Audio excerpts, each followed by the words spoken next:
Hey, what's up, y'all? Happy Wednesday, happy Workout Wednesday, Wellness Wednesday, Walk-in Wednesday, whatever you want to call it. Today I am bringing you the top 5 simplest yet effective things that anybody at any level can do for themselves. I don't care what your physical level is, I don't care what your mental level is, I don't care what your financial level is. These 5 things are completely doable, and you can implement them into your daily life and feel so much better. So, if you enjoy this content, if you like what I'm saying, if you get something from what I'm saying, or if I inspire you in any way, please give me a like, subscribe to my channel, and tap that notification bell. That way you'll never miss out on anything that I upload. So anyway, top 5 simplest things you can do for yourself to stay active, okay? First thing is walking or running, right? Anybody can do this, right? Walking or running is like one of the foundations of being a human being, you know. So just going for a 30-minute walk or a 10-minute run on a daily basis can really bring change to your physical and mental health.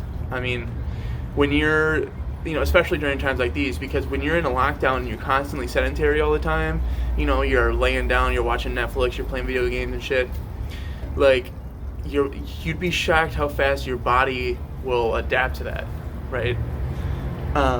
You can go from hitting the gym every day or like 5 days, 6 days a week to just feeling like blah, like you just like really fast. At least me personally, I know that can happen to me, and I'm sure a lot of people can relate. But, studies have shown, it's almost miraculous the amount of things that walking and running can do alone for how simple they are.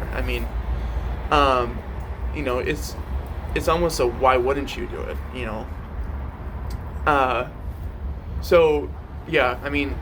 every day that you can, try to get some walking and running in your routine. Trust me, you'll thank yourself. Number 2, calisthenics, right? This is very simple. Again, anybody can do calisthenics. Now, what is calisthenics? Calisthenics is body weight movement exercises. Okay, so this is anything from push-ups to sit-ups to body weight squats, lunges, body weight lunges. There's so many different kinds of calisthenic exercises that you can do, but the simplest ones are going to be things like push-ups, sit-up. Oh, excuse me, allergies. Allergy season. Anyway, so push-ups, sit-ups, right? Anybody can do these things, and if you got nothing else to do, if you have no other knowledge on what else to do, if you have no equipment, if you have no weights, if you have nothing, right, and then all you have is just your body, well, then use it. Try and set like a new push-up record for yourself, a new sit-up record, anything. Again, you'll thank yourself after this as well, because you're getting some kind of activity in. You're stimulating your muscles, especially if you're like a hardcore, gym guy like myself, and you want to maintain the gains that you work so hard for. You can at the very least stimulate your muscles with calisthenics. Now, the third thing is getting proper sleep. Okay, this is very important. Sleep is, I believe, taken for granted. I think a lot of people would be shocked at how much sleep affects them on a daily basis if they were to pay attention and realize it, or were told, or whatever the case.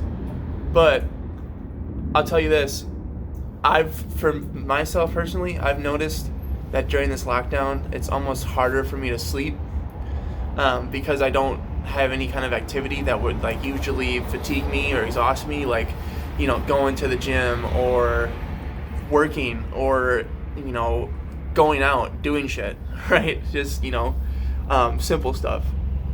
But you want to try to make sure that you can get yourself, and walking and running and calisthenics will help with this greatly as well. But you want to make sure that you get at least 7 to 8 hours of solid sleep every night. And I'm not talking about the amount of time it takes you to fall asleep, or your restlessness at night. You want to account for that. If you know that, okay, in order for me to get 7 to 8 hours of solid REM sleep, which is rapid eye movement, deep sleep, I have to be laying in bed and allow myself like a such and such time frame to fall asleep at a certain time to get that amount of sleep. You know, if you want to get 8 hours, but you fall asleep 2 hours into that 8 hours, you're only getting 6 hours. So, you know, make sure that you account for that and you sleep well. You'll really notice how it benefits your energy levels to get up and active and not just be sedentary.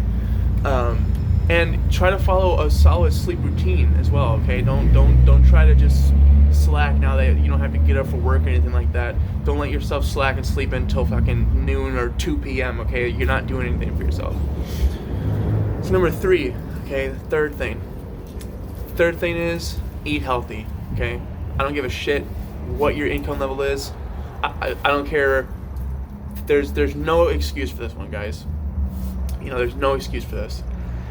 I don't care if you're on unemployment right now making fucking $200-300 a week. I don't care. Okay, if you shop right, which if you contact me and ask me, I can show you how to do. You go to like Walmart, you can spend like $30 to $50 for a solid week of healthy eating. It's all about getting the most decent source of proteins, fats, and carbs that you possibly can, and you can do that very cheap. You can get carbs from something like potatoes, incredibly cheap. You can get fats from like eggs. Even eggs have fats in them, very cheap. Okay, protein, chicken thighs, super cheap. Okay, make sure that you're not going straight to the simple options, right? Like, oh, I'm gonna get a shitload of ramen, or oh, I'm gonna get a shitload of mac and cheese, or a bunch of cans of soup or something. Don't try to do that. Try to take this time to learn how to cook for yourself if you haven't yet. Try to take this time to learn how to eat healthy. And if you need help learning how to eat healthy and meal prep for yourself, I can teach you. Just contact me through my Facebook page and we'll get started. But so try to eat healthy. Again, you'll thank yourself when this is over, because you won't come out looking ridiculous. You'll come out looking like you actually took care of yourself. So now the fifth thing, right? The final thing. This is yoga. Okay. Now yoga, I'm not an expert on yoga, right? I haven't done it enough or studied it enough to know exactly what I'm talking about, but I do know from the study that I have done that yoga can be very, very effective in stressful and hard times because of the meditation aspect and the flexibility and blood flow that these certain movements that you do in yoga can do for you in your mind and your body. So if you haven't learned or thought about yoga, or you've been thinking about trying yoga but you just haven't had the time, or whatever the case, I think this is a great time to sit and learn about some yoga and meditation techniques, because I feel like this will bring a lot of stress and anxiety out of your life when you can just kind of zone out and just focus on the movements. And yeah, I think it'll just help a lot of people decompress. So alright guys, that was 5 simple things that anybody can do. There's no excuses, okay? Make sure that you guys are taking care of yourself by any means, okay? Don't let this bring out a lazy, shitty person out of you. Let the world see that even during times like this when shit's not easy, you still thrive, right? So again, if you guys like what I'm saying, if you got something from what I'm saying, if you learned something or enjoyed it at all, make sure to like, comment, and subscribe, and turn on that notification bell, and I will be catching you guys next Monday for my next vlog. So catch you guys there. Bye bye.